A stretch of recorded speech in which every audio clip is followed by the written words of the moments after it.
In the year 1966, a crisp autumn breeze swept through the quaint streets of Pontefract, England, carrying whispers of change. The Pritchard family, Jean, Joe, and their two teenage children, Philip and Diane, found themselves standing before a modest end-terrace house at 30 East Drive. The house, though unassuming in its appearance, held the promise of a fresh start, a clean canvas for their lives. Little did they know, this new beginning would soon unravel into a harrowing tale of the unknown. As they settled into their new home, the Pritchards felt a palpable sense of anticipation. The walls echoed with the laughter of Philip and Diane as they explored their new surroundings. But soon, the joy of discovery began to merge with an unsettling strangeness. It started innocuously enough. Pools of water appeared inexplicably on the kitchen floor. Listening like tiny lakes under the harsh overhead light, the family searched for leaks, examined pipes, and found nothing. Each time they mopped up the water, it returned, as if mocking their efforts.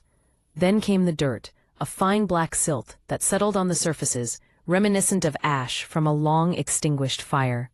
The Pritchards tried to dismiss these occurrences as mere pranks, despite the fact that Philip and Diane were always together when the oddities struck. But the inexplicable phenomena escalated, shifting from harmless to sinister. The house, once a sanctuary, began to feel like a stage where an unseen actor played a cruel game. Heavy, labored breathing echoed through empty rooms, and the silence of the house shattered under the weight of slamming doors that opened to reveal nothing but empty hallways. It was in these moments that the entity chose its target, Diane, the more sensitive of the two siblings. It started innocently enough. She was the first to glimpse it, a dark, shadowy figure draped in a long black robe, standing ominously at the top of the staircase or gliding past doorways with a silent grace.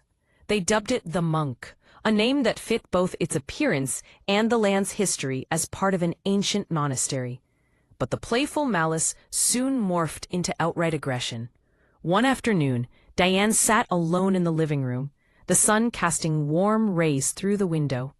Suddenly, a Victorian armchair, solid and heavy, began to rock violently. It lifted, defying gravity, before crashing to the floor with a thunderous roar. Another time, the unthinkable happened. Diane felt herself yanked up the stairs by her hair, screaming in terror, her family paralyzed with horror, unable to intervene. The poltergeist reveled in its terror, often turning on the gas taps in the kitchen, filling the air with the sickly aroma of gas. The family would turn them off, hearts racing, only to hear the unmistakable hiss return moments later, a chilling reminder that they were never truly alone. Then came the day when Diane's grandmother visited. In a moment of sheer dread, she was lifted from her chair, suspended mid-air for an agonizing few seconds before being unceremoniously dropped to the floor. The once sturdy matriarch refused to ever set foot in 30 East Drive again, her fear a testament to the entity's malevolence. Unlike many hauntings confined to the dark of night, this one was brazen, thriving in broad daylight. Neighbors began to whisper, their gazes filled with unease. They reported seeing the front door knocker lifting and falling, rapping violently against the wood with no one there to pull it. Desperate, the family reached out to the press and paranormal investigators. One journalist, intrigued yet skeptical, stayed the night, setting up a camera in the kitchen. When he reviewed the footage, his heart raced. A cabinet door swung open on its own, and a porcelain figure of a monk soared through the air, shattering against the wall. The Pritchards endured the torment for years, seeking solace in the blessings of priests. Yet each ritual only seemed to intensify the entity's wrath. It was intelligent, cruel, and powerful, a dark presence that thrived on their fear. Exhausted and traumatized, the family eventually vacated the house, leaving behind a haunting legacy. Yet the story of 30 East Drive did not end with the Pritchards.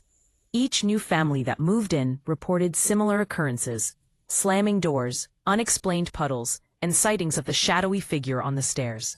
The house stood resilient, a monument of terror that became a legend, drawing paranormal investigators and the curious alike.